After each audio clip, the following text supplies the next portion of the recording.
मित्रांनो, आता केंद्रीय मंत्री स्वतः म्हणतायत की सोलापूरच्या विमानतळासाठी कोणताच प्रस्ताव आला नाही, तर विमानतळाचा विषय कसा आम्ही हातात घ्यायचा. आता याची जबाबदारी कुणाची, तर तिथल्या स्थानिक लोकप्रतिनिधी लोकांची. आता लोकप्रतिनिधी कोण आहेत? मागचे 10 वर्ष होते भाजपचे. पहिल्यांदा शरद बनसोडे, नंतर जय सिद्धेश्वर महाराज, आता प्रणिती शिंदे. आत्ता प्रणिती शिंदेंना 1 महिना पण झाला नाही सोडा, पण त्यासुद्धा आमदार होत्या. आणि विजयकुमार देशमुख 4 वेळा आमदार, सुभाष देशमुख 2 वेळा आमदार, 1दा खासदार.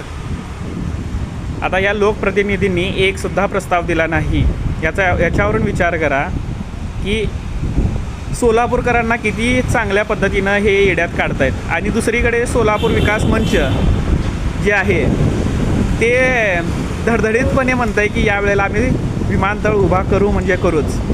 कसं करणार? तुमचे लोकप्रतिनिधी निष्क्रिय आहेत, तुम्ही कसं उभा करणार? त्यांनी एकसुद्धा प्रस्ताव दिला नाही मित्रांनो.